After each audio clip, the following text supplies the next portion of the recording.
today.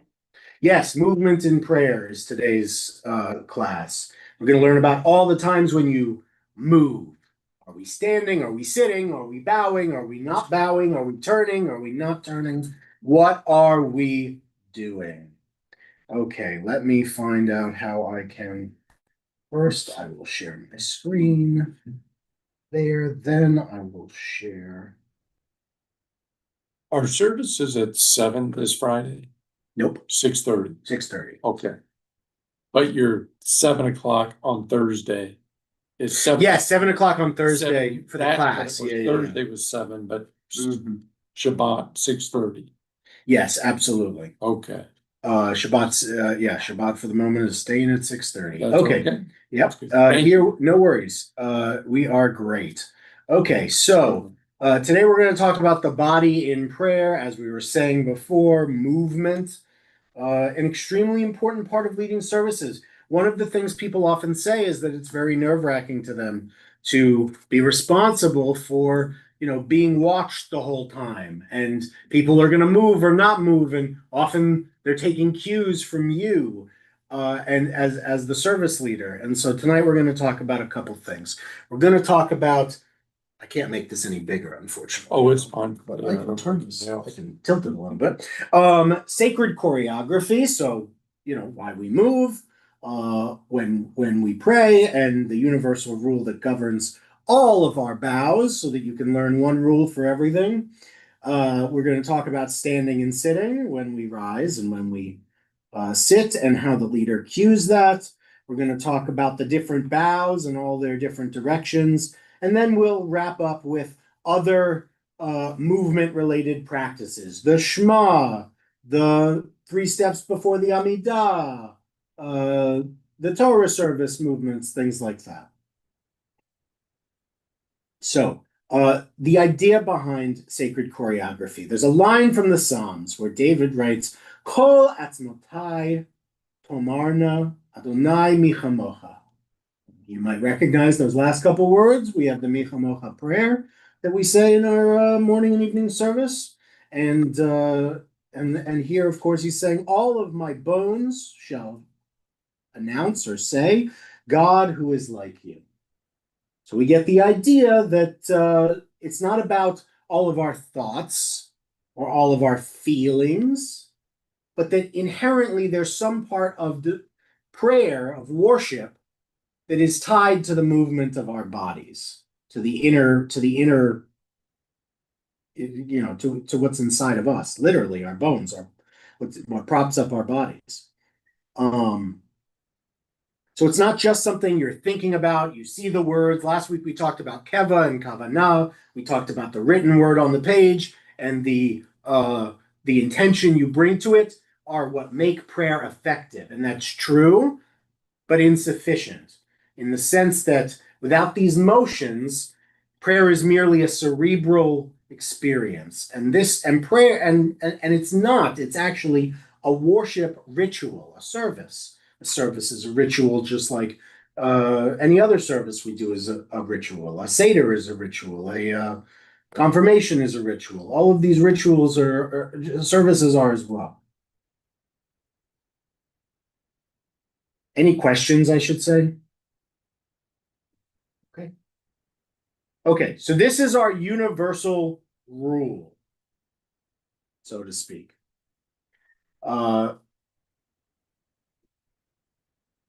So you can know where you are in choreography regardless of what's of where you are in the service. You don't have to have a cue sheet if you understand both the prayers and the rules. Rule number 1. This is sometimes hard, especially for Reformed Jews, to internalize, but the imagery of our prayers, and when we say ruler of the world, right? Melech ha'olam. Well, what does melech mean? King, right? The idea behind worship, even for Jews who don't assign necessarily the idea of malchut, of kingship, of monarchy, in a way, to God and to our hierarchy, that is very much the way worship is oriented. And so you have to understand rule number one, if you were going up to a king to approach them, we do it very much the way you would have seen throughout the Middle Ages when people had absolute monarchs and whatnot.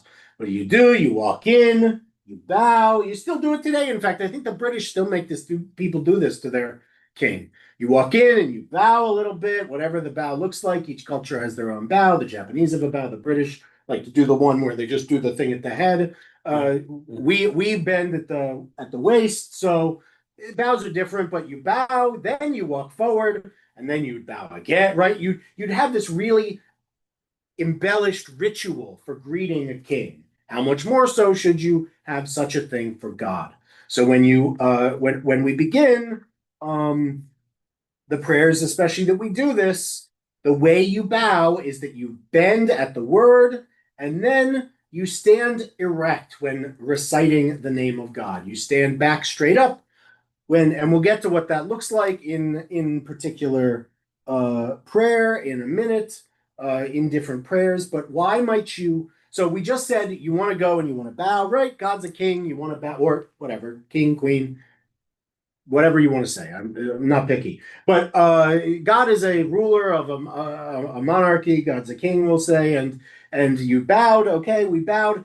How do you know the right time to stand up? Why is the time to stand up when you're saying the name of God? Shouldn't you say it? Shouldn't you stand up after you say the name of God? Hmm?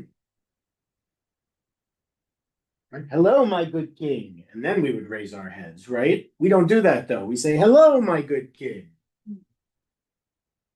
There's an idea the rabbis have that we want to show respect, and that's why we bow. But we also want to show God that we take responsibility for ourselves as God's creations, and that we have respect for ourselves as God's creations. And so when we address God, we do so standing up, like real adult men and women, like real people. We stand up and we are ready to face. We've done the respect thing. Now we're ready to stand up and have this interaction with God. And so you'll see, and we'll go through in a prayer, in a little bit, in specific prayers, how we move around for them. But this rule will generally hold for you in the prayers where we are doing our sacred choreography, so to speak.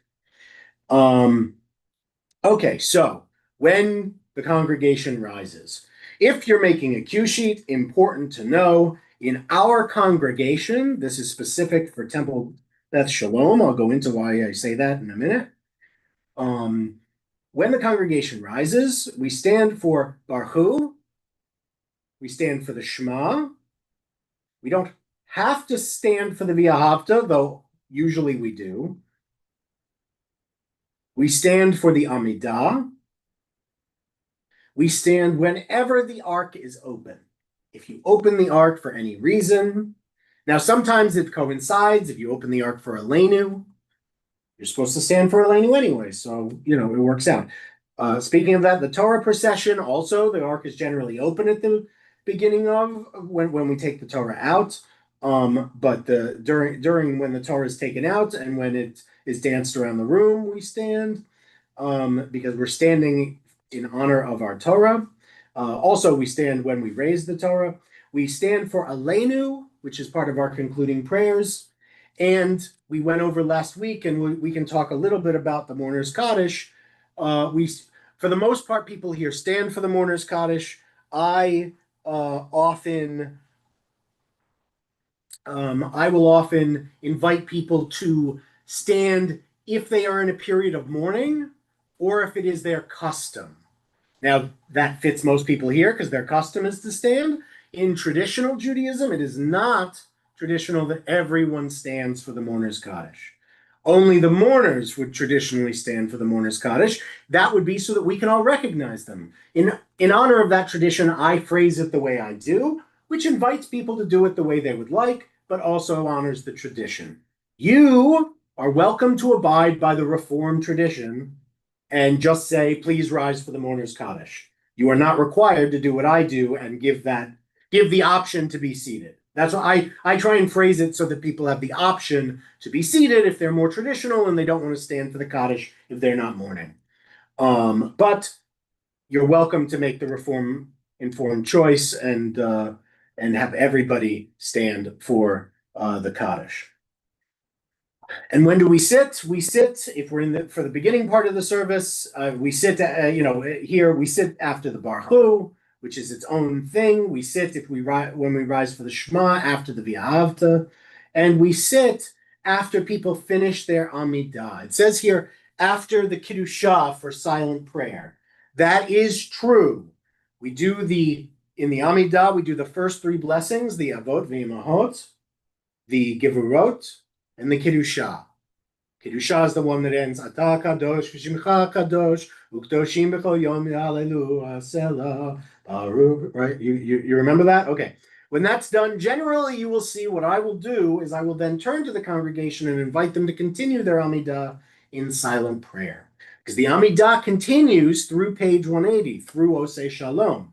And there are words on the page that they can do if they want to do a more traditional version of the Shabbat Amidah. We also like to give them this opportunity, since it is silent prayer, that they can offer whatever their heart moves them to offer. I usually phrase it as, something in that vein, that you may offer the meditations of your own heart, I think is the phrasing I usually use. Inviting people that they don't have to follow the words on the page, especially because there are people for whom the words on the page, especially of the Amidah blessings, are less important than their opportunity to have a moment with a silent moment with God. And as far as cues go, please rise, please be seated. Really, it does not have to be more complicated than that. You will never hear me be more complicated than that. First of all, if you're not too loud and you're not right in front of the mic, people may have trouble hearing you. I like to do the hand motions. I don't always do the up if I'm just talking to them, but especially if I'm away from the lectern, I will say please be seated, and I'll also usually do the hands down motion, which please sit. Because again, people can see this even if they can't hear you. But again, short, clear, the same words every time. The congregation can wonder what you mean during your iyun. If you want to set a kavanah and you want to talk about and introduce a prayer, which we'll talk about in in class, I forget whether it's next week or the next one or the one after, but we will talk about how to put together kavanot. Don't worry. But if you're introducing a prayer or something, okay, if what you say is a little convoluted, that's fine. We're sitting and standing. We want it to be really clear and crisp. We don't want to be like, please engage your legs in lifting you to pray. No, don't do that. Please don't do that. You could, but don't, please. The Talmud would say don't do that. That's you're because people will be like, normally they say please rise. Just say please rise. It'll be better. I promise. Okay. Any questions about this? Anything not sound clear or comfortable to you? Okay. Racing right along. Okay, the reform question. So the teaching from Rabbi Hillel is that one says the Shema in the same posture as the preceding blessing. What's the preceding blessing for the Shema? I'll have a book in front of you if you want to. And I know Shema is on what, 152, so it can't be far.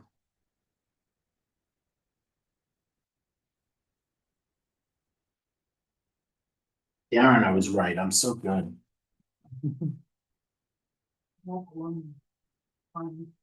So 150. What's the blessing that precedes it? Yes, Ahavat Olam. And do we stand for Ahavat Olam? No, we've never stood for Ahavat Olam a single time. Now some Reform synagogues, many Reform synagogues, to follow the prayer practice set out by Hillel, the elder and famous guy for whom all the college organizations are named, you'll find many synagogues where either they will sit for the Shema, which to be fair is traditional, or Reform synagogues where they will stand for the Baruch Hu, like we do, and then they won't sit for Mari Varavim and Ahavat Olam. They'll stand for that too, through the Shema and the V'ahavta, and then sit. Because if you're standing for Ahavat Olam already, then you're following the rules to be standing for Shema. These words here, Minhag HaMakom, means the tradition of the place. And this synagogue has a different tradition. It was peculiar for me when I came here, but it is the tradition of this place. And so it is not up to me, and therefore not up to you, to change it. So the Minhag HaMakom, which takes precedence in matters of movement, not again, if the Minhag HaMakom was, we don't say Aleinu because we think it's silly, that wouldn't be a real thing. We would change that. Oh. But when it comes to movement in prayer, yes, Minhag HaMakom, this is not halacha, this is all minhag. So the minhag of this place can supersede the minhag, the general Ashkenazi minhag, we don't practice Sephardic minhag, but except for the language we speak, except for the pronunciation. But so we follow TBS practice, which is we rise for the Baruch Hu, then we are seated. Whatever you do in between Baruch Hu and Shema, whether it's both prayers, whether it's readings, whether it's whatever, just one, whatever you're doing. And then for the Shema, we rise again. And we rise for that and the V'ahavta generally, although if you're doing a reading or something for V'ahavta, you can have people sit after the Shema. It's been done. So again, we want you to follow TBS practice when you lead. So you stand for Baruch Hu, then you are seated, and you stand again for Shema. Even though that is not the traditional practice, it is the practice of this synagogue. Okay? So you're getting really, really good tachlis, really good detail-focused information here so that you can really be prepared and feel comfortable.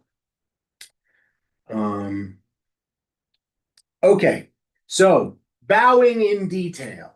Now we're going to talk a little bit about our bows. This is important, again, because this is the information directly you need so that when you're leading, you know you're doing it. And by the way, if in your prayer book, you have to take a Post-it note and put it in here and write on page, see, we're talking about the Baruch Hu. So I'm going to go back to page 146. And I could put on here, I could put a post, look at all this blank space they left in this silly book. Seriously, it's so silly how much blank space they left. No other prayer book does this. But you know what you could do? You could put a Post-it note here. It wouldn't block anything. Mm-hmm. And if you happen to write, quote, quote, please rise, quote, quote, so you know to say that, or please rise for the Baruch Hu, that's even better, on page 146, you can have that note for you here in the book so you know to say it. And if you need the note about when to bow for yourself, you can put that note in here too.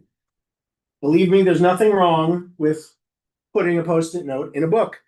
All I ask is that you do not mark the books themselves, but that's the only prohibition. There's no prohibition against bookmarks or Post-it notes or anything that is not permanent in a Siddur. So you're absolutely kosher to put a Post-it note that you write on in your prayer book. And I definitely suggest you do when you start out, because it will take away 70% of your stress. 60% of your stress. Maybe 40% of your stress. I think 40 is probably right. But that's still a lot of your stress will be taken away by writing down the things you need to do and the things you need to say. And my other note on those Post-its is often I found the best thing to do, even if I had a cue sheet next to me, was at the bottom of the Post-it to write then and the page number that would be the next prayer or reading that we were doing. That is a really, really solid tip so that you are constantly flowing. Even if you're so stressed you're reduced to reading your Post-its, you're still flowing because you're moving the pages because you know where the next one is. You don't have to look over at your cue sheets, which we'll talk about in subsequent classes, how to put together a rundown of the prayers in the service. But you don't even have to look at it if you use the Post-it note method with the next page on the bottom of it. You don't even have to look at your cue sheet. It really is that easy. Okay, so for Baruch Hu, so For you, the leader, you definitely want to model this. You bow at the first word, Baruch Hu et Adonai. Right? You saw me do that? You got it? Right? You're down at Baruch Hu, you're up at Adonai. And that's easy because even though so this is just Baruch Hu et Adonai, Hamevorach. We didn't put Hamevorach on there. You don't need it because you're just bowing here, straightening here. And then you've got the rest of the words in here. And then for here, the congregation is going to do this. Now, often I will do it too to model it for them. That is a questionable practice. Theoretically, the leader isn't supposed to bow at the second one, especially because the leader in the traditional chant of it is supposed to repeat the second line back to the congregation and would bow then. But again, we usually sing it as a song, which means you're not going to be singing for the most part. Your musical person will be singing. You want to focus, especially when you're not singing, on making sure you're doing the movements right. Now you're gonna participate, but you can let the musical person carry the musical bits. You don't have to feel like you have to be the cantorial soloist as well as the prayer leader, the shots. But they will bow at Baruch and then right away. So it's Baruch Adonai Hamvorach Leolam Va'ed. That easy. And then if you're doing that one version, which is the chant, the leader then goes Baruch Adonai Hamvorach Leolam Va'ed. But you're never going to do that, so don't worry about the tune. The point being, these bows are exactly right for this prayer. You want to have those. You want to have those down. Any questions about Baruch Hu or in general? Holy shnikes. Okay.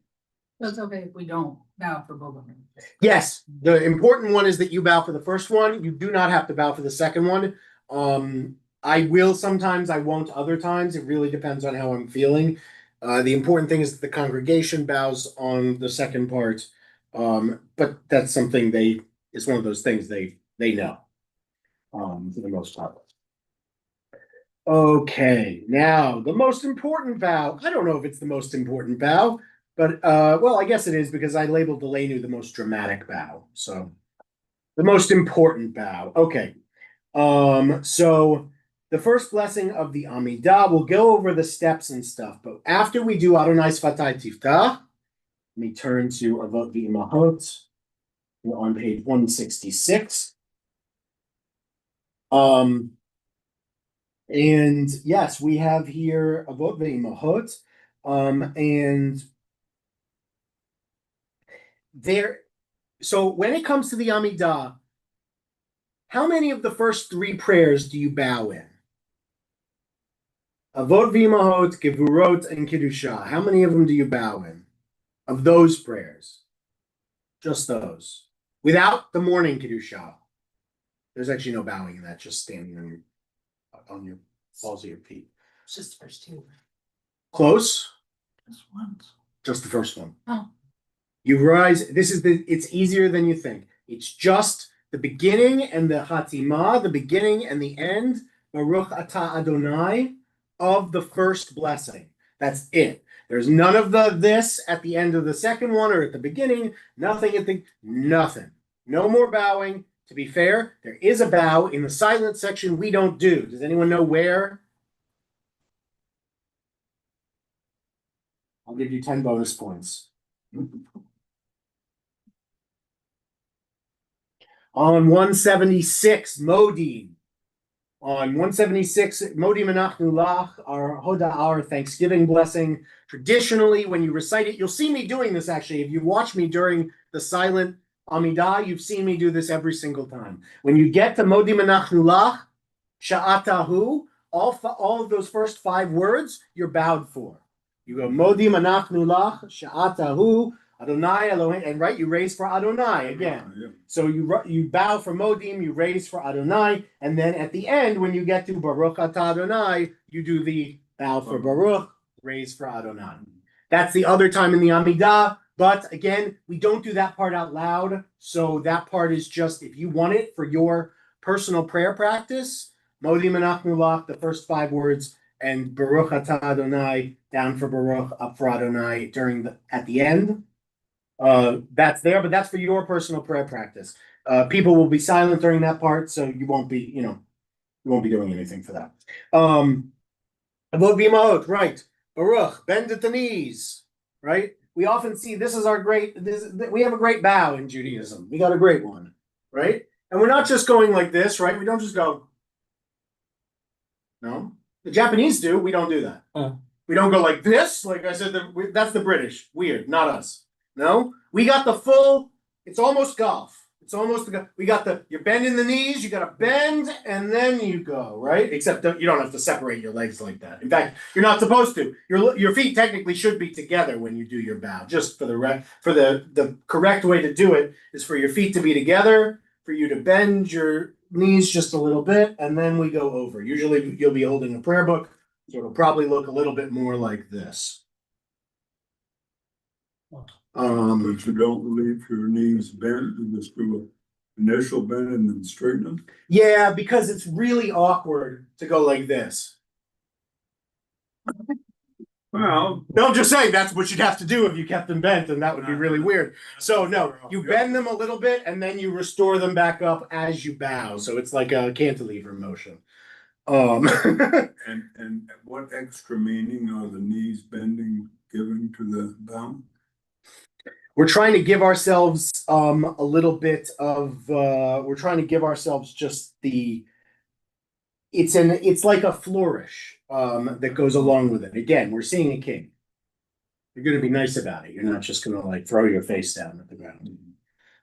We are, after all, developed human beings. One of the things we show by straightening ourselves when we reach God's title, not name so much, but when we say Adonai, is that we're trying to say that we are people of a developed stature, that have dignity, that have the capability to address God not as equals, certainly, but as respected creations.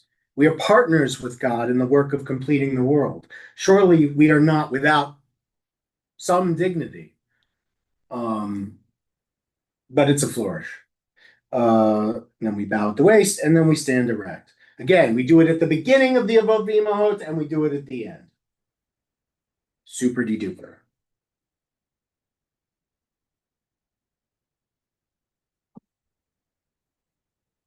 Friend of mine is watching online.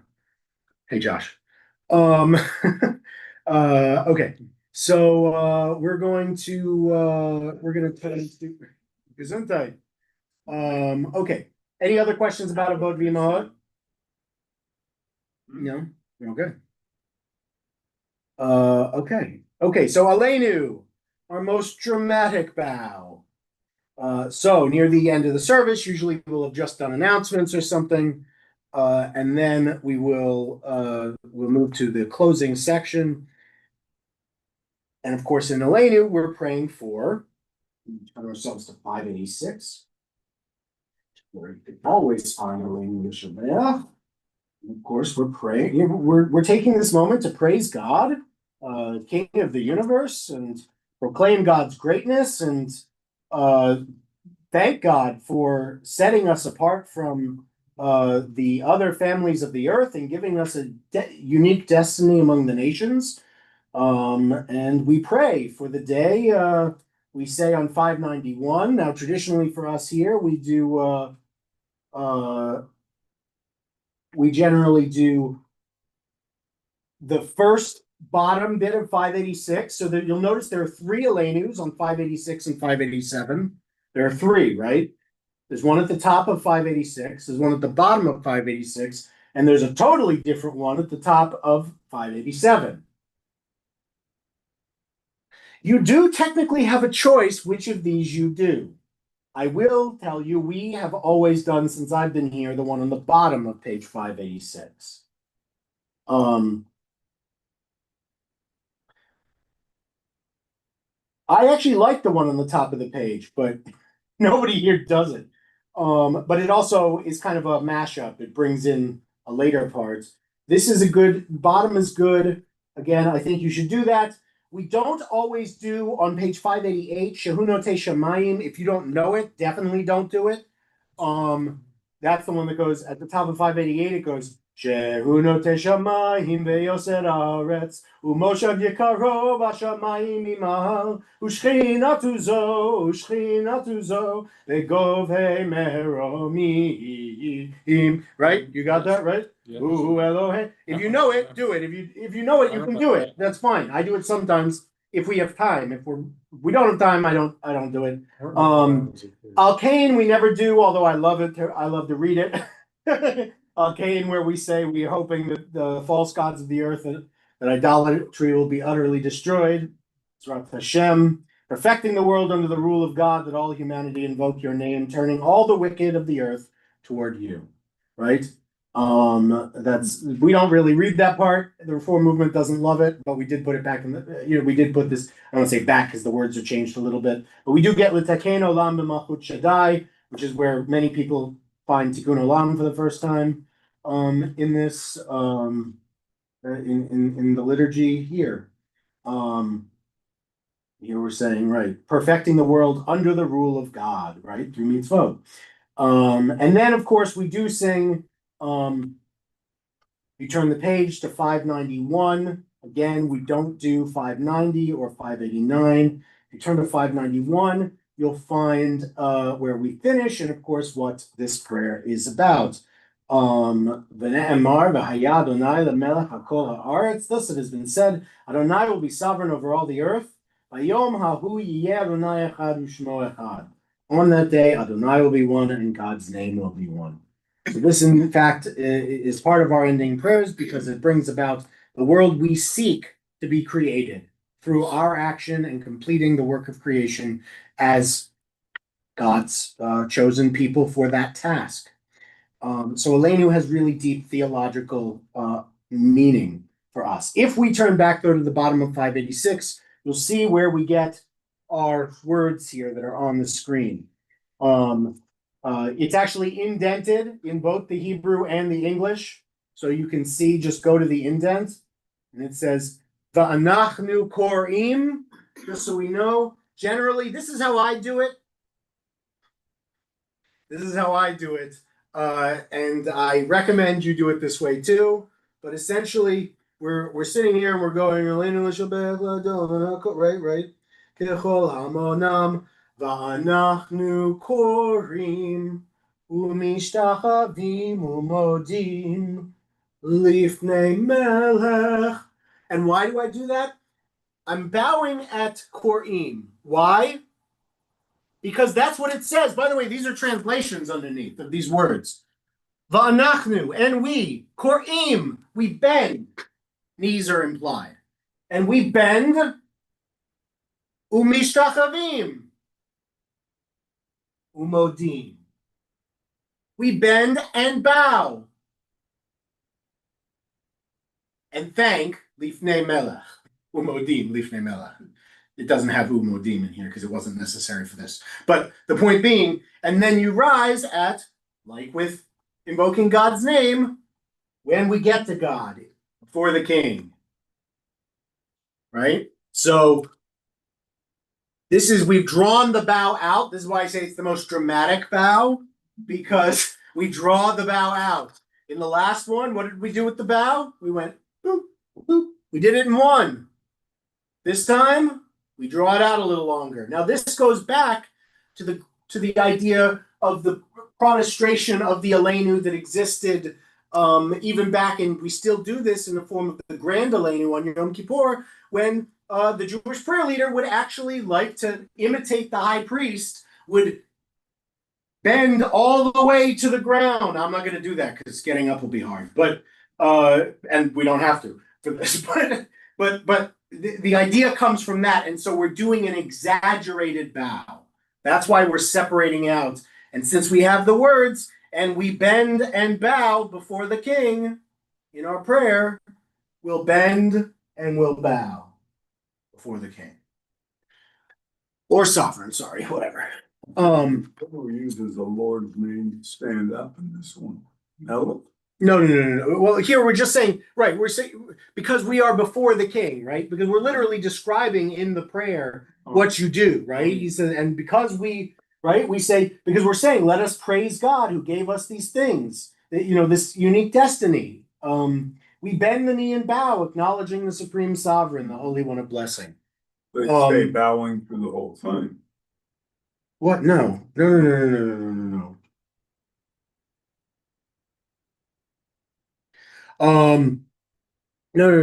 You're just bowing here on Elenu.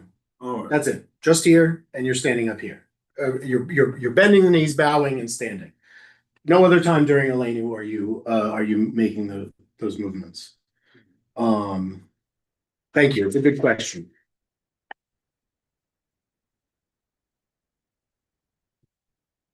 Anyone else have a question about the Elenu?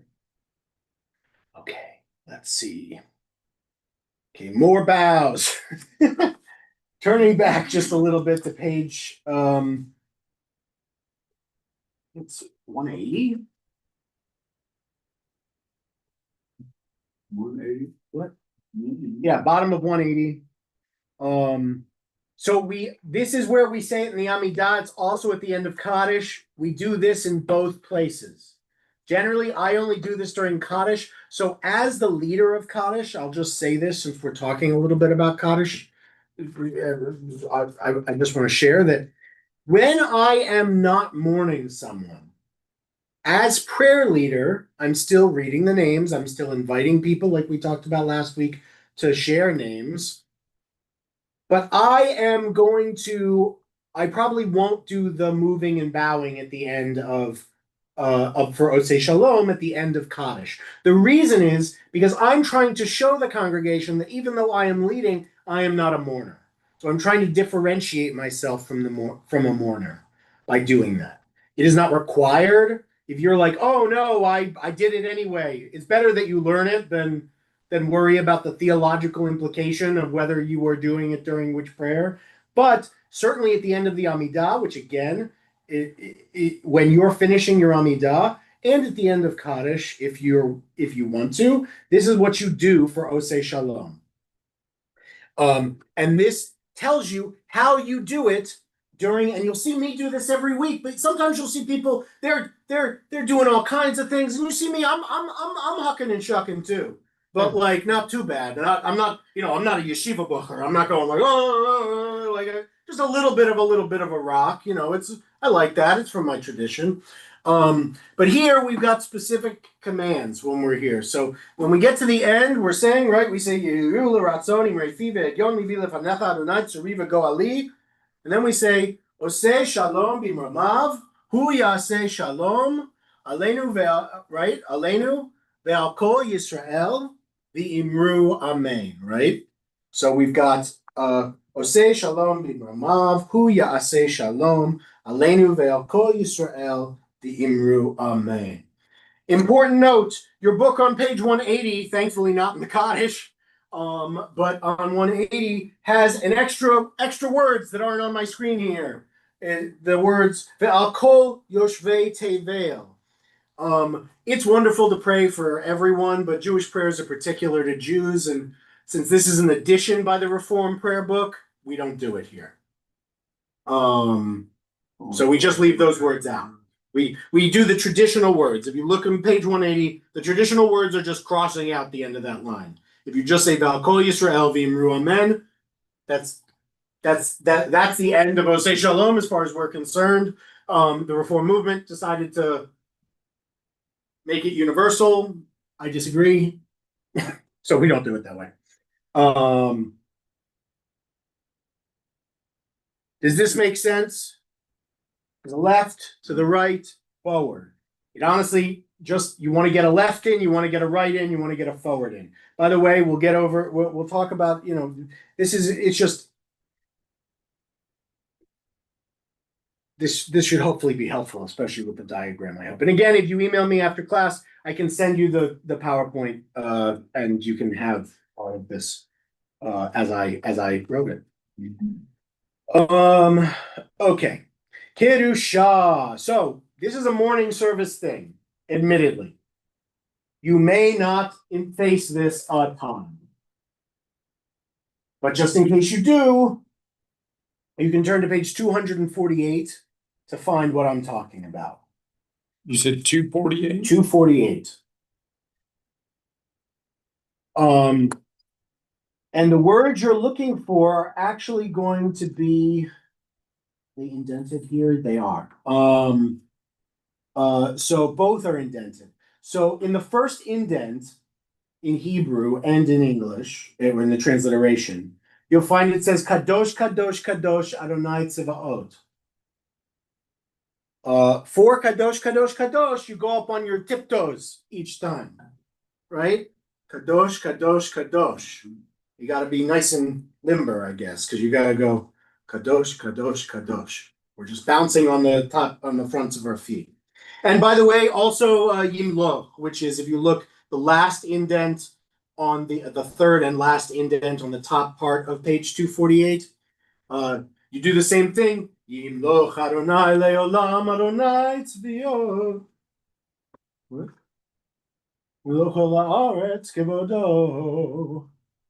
Again, you might not ever even be asked to lead a morning service, but I didn't want to not bring this up, right? You rise on your toes, as with all the bows and things, it's best your feet are supposed to be together. This is a Kabbalistic tradition. The idea is we rise on our toes to break loose from the bonds of earth and unite our worship with the angels. To imitate the angels is what we're told we're doing, and that's why we're being so bouncy. Kiddusha. Any questions about Kiddusha? Didn't think so. Okay. Now for other practices, other things you do as the prayer leader. The first is for the Shema. So again, you'll see me do this. I don't cover my eyes for the whole prayer. I just cover my eyes for the first line. So the Shema is only 6 words. And the first line of the Shema. And for this line, Shema Yisrael, Adonai Eloheinu, Adonai Echad, that's when you cover with your right hand. Now you can cover like this. You can cover like this with the 3 fingers to make a shin. Whichever you prefer, doesn't matter. But you want to cover your eyes. Why? Again, because you're representing for the congregation.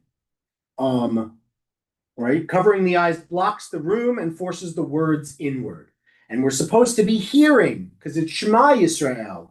So we're not supposed to be focused on sight. So each of us is focused on hearing in that moment. That's why each of us covers our eyes. For the second line, Baruch Shem Kavod Malchuto Leolam Va'ed, we say it in a subdued voice. You should too. If you want to say a kavanah before Shema about the subdued voice in the second line, that's great. Sometimes people need a reminder that they're supposed to do the second line quieter than the first.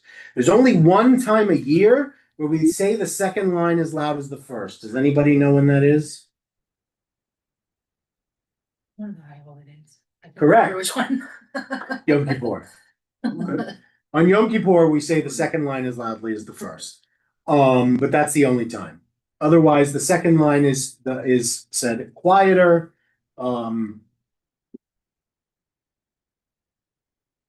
Right.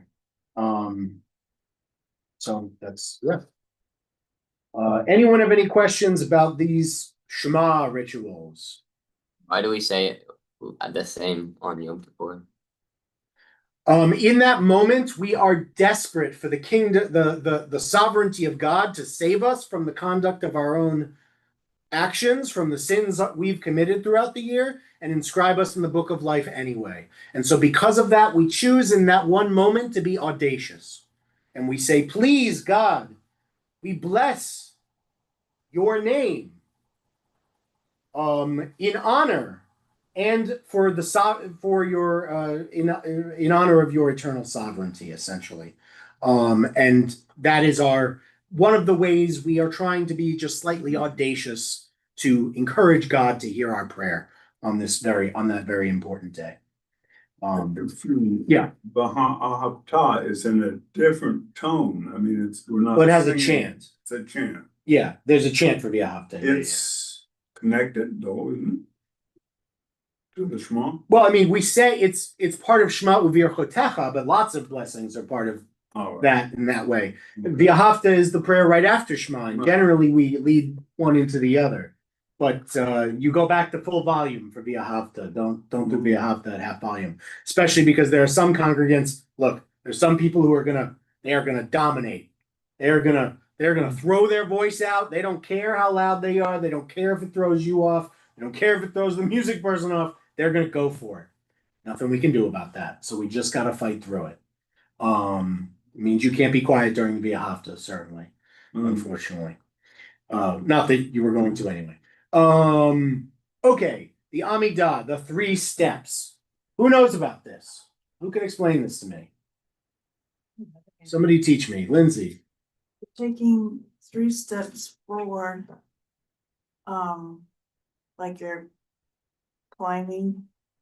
That's how I was told, climbing towards God. Climbing towards God, I like that. That's interesting. It's more like Moses ascending Sinai, but yes, I guess he was ascending Sinai toward getting the 10 Commandments from God. So yeah, I guess it's the same thing. So here's this note is a little incomplete. I just want to say, this note is incomplete because first of all, you're not supposed to change your prayer position from the start of the prayer. Again, it's not really like sports, but just give it a second. So when you start the Amidah, you do take 3 steps forward. Then you take 3 steps back to the original spot you started the prayer in. When you get to the end of the prayer, take 3 steps forward with Oseh Shalom and 3 steps back. So you're starting, right? You're getting these. You can go back and forward if you want to. It doesn't really matter. The point is, you're ending up in the same position, but you're making the 3 steps. A note I have here is during the silent Amidah, pray loudly enough to hear yourself, not so loud as to be heard by others. You're supposed to pray out loud. Silent prayer is a little bit of a weird thing. As the prayer leader, I like to say the prayers out loud. You please. I want you, especially in your first service, I want you to be comfortable, but I generally will say the prayers out loud, but I say them under my breath and I'm not facing a microphone, so it's unlikely you're gonna hear them. Now, the meaning of taking 3 steps forward and back is that it looks like it has some ritual meaning. It's like Moses ascending Sinai through the 3 levels of holiness. So it has to do with the 10 Commandments. Yes, and then in the end, you're leaving a king's presence, right? Oh, So you what sure. do? You No, that- back away. So you're trying to back away. Okay. Is there more? Any questions on this? You can see if I ever do this, there's gonna be a lot of post-its. When you start, there are a lot of Post-its. There are. It's important, but the Post-its also they will get you comfortable. Yeah. And guess what? I don't use them anymore. Okay. I used when I started doing this a decade ago. I used them every service, every page. Now I don't have to use them at all, but you got to do it for 10 years to figure that out. That's the practice. Right, yeah. The more you do it, the less you'll need it. But the less you do it, the more you'll need it. And that's okay. We're not asking you to lead 20 services a year.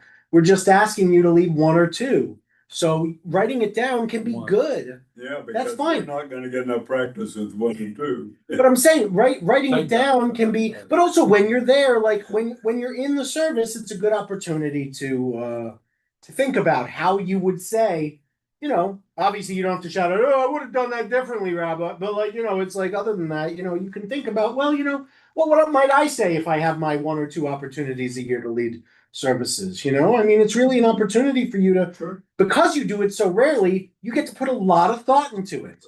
Where a lot of what I do has to be repetitive by definition because we're doing it every week for the most part. Okay, so 3 more little movements to talk about.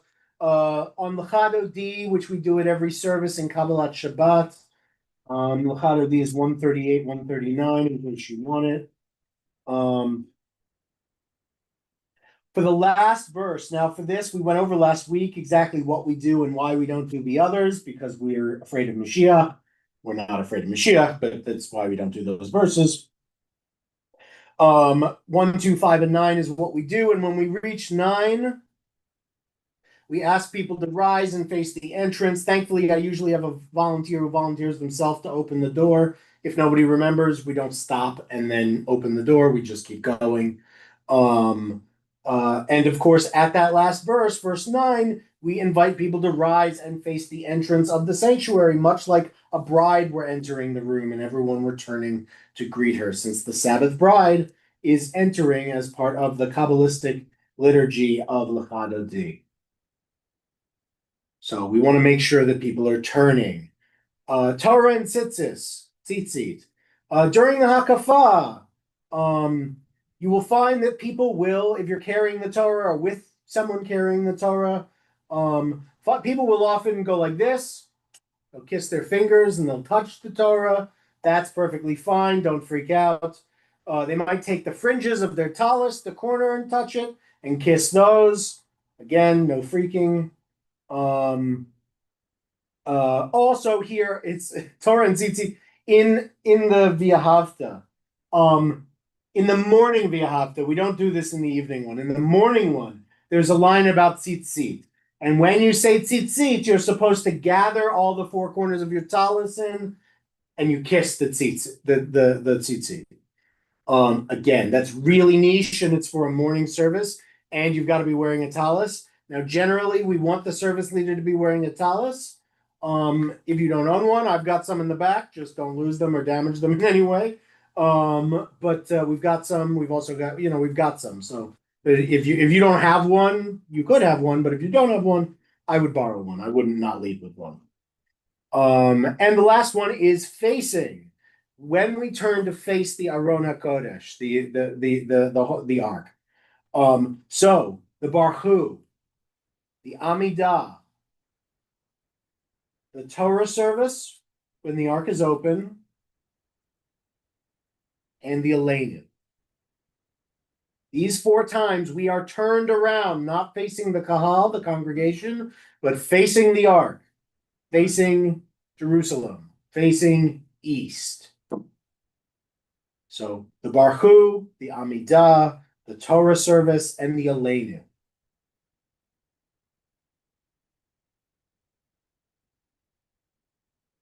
Damn, we've run through this. We've got 7 minutes left. And again, you can take a picture. You can ask for this to be sent to you. This is like the cheat sheet of motion, of standing and when, sitting and when and how. That's awesome. The different bows, different things like that. I hope this is comprehensive enough as a cheat sheet. But again, the cue sheets are far more effective cheat sheet than trying to print something like this out and keeping it with you on the Bima, because then you're still going through and being like, oh, which bow am I like? Yes. Better to be on the page like everybody else is on the page, because otherwise they're all going to stare at you. And again, it's not a problem. If you lose your place or you have to look at the cue sheet and figure out where you are or what you're supposed to say, none of it is a problem, right? This is not a performance, it's a service. This is a ritual that we do to worship God and be in community with each other.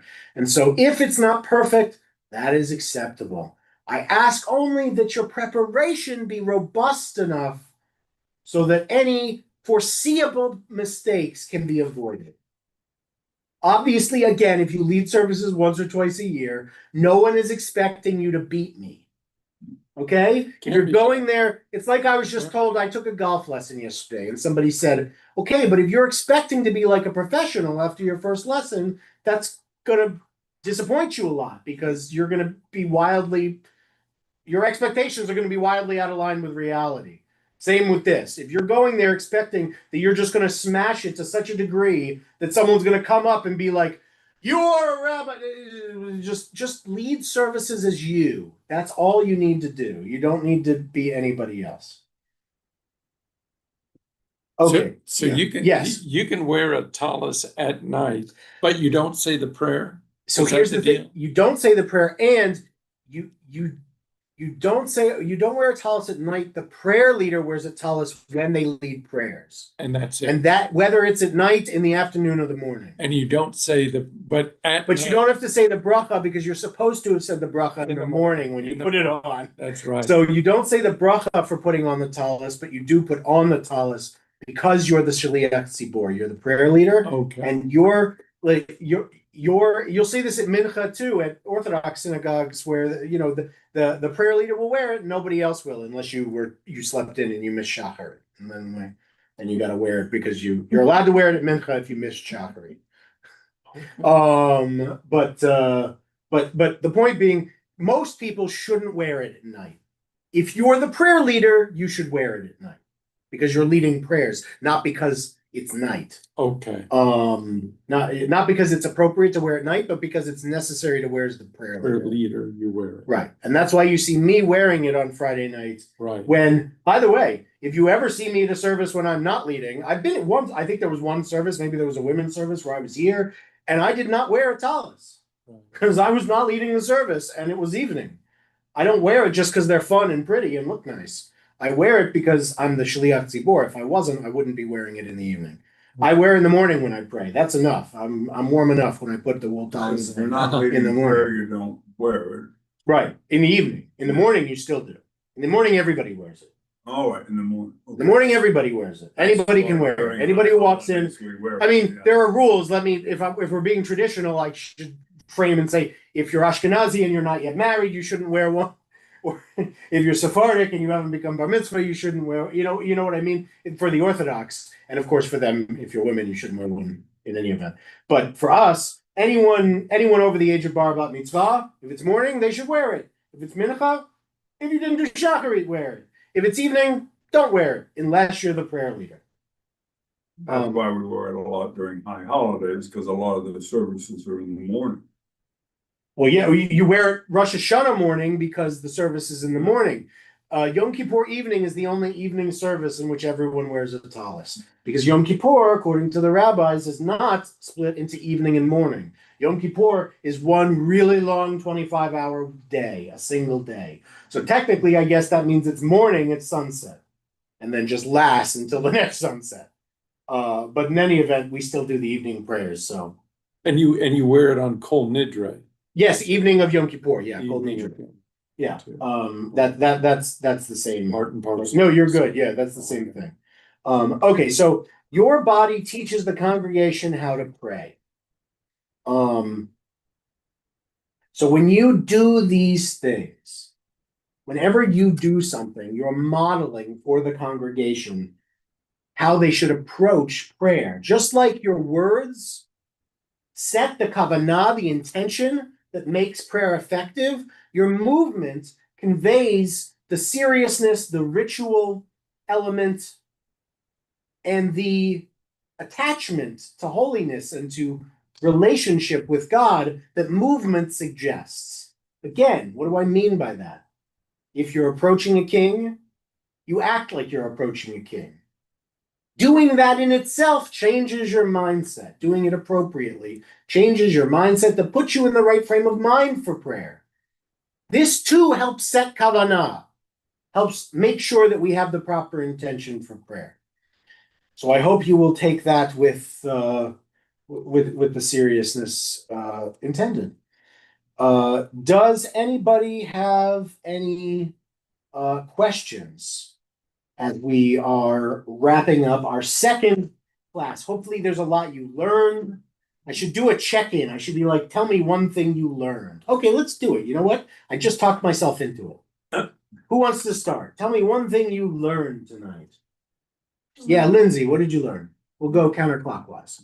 That you don't cover your eyes for the Shema, the entire Shema. Okay, good. You only cover your eyes for the first line of the Shema, not the second line. Excellent, Sam. Okay, and when you have a prayer, you bow until the name of God and then you sit, get straight. True, yes. Madam President. Sounds weird. That sounds weird. About the prescriptive of like the left foot first on the Hmm. dust steps and the fact that you go forward and back both times. You'll notice it's left foot first for that. It's also the left bow first. It's always left first. Good. Ezra. That the phrase minhag hamakom means tradition of the place. Yes, indeed. And that can vary. Yeah, it can vary, and for certain things, it's allowed to manipulate things. By the way, you want to hear the extreme example of this? Sure, KI in Kansas City is an Yes. Orthodox synagogue right. that doesn't have a mechitza. Wow. An Orthodox synagogue with egalitarian prayer. Because that's, since their founding, been the minhag of that synagogue. And even though I can't think of a single, there used to be a lot of Orthodox synagogues without a mechitza. Nowadays, almost none. But they still have one. They say they still don't have one. And the reason is because that's the minhag of that place, and they won't change it because that's their minhag. That place used to be in Kansas City, Missouri, just like the Kehilath Israel. My grandmother, Israel, who we're talking about. Yeah, on KI. KI, KI. It was on. Oh, it's on the other side? It was Okay. on Troost, and everything moved to Kansas. Fair enough, They but I were know, yeah. very- yes, yeah, I Excellent. didn't realize that. Yeah, That they- and that Daniel, they wrap were in us. Kansas now. Yes, they are in Kansas, They for never sure, in left. Overland Park. Yeah. And they still have no mechitza. Daniel, what's up? The 3 steps forward are like significant or like signify like Moses ascending Sinai. Very cool. Yes, absolutely true. These ritual elements are important again because they give us the kavanah that imbues prayer with its meaning, that makes it effective, that makes it appropriate worship of God. And with that, I thank everyone here and watching on YouTube, catching up, for joining us for this second session of Learning to Lead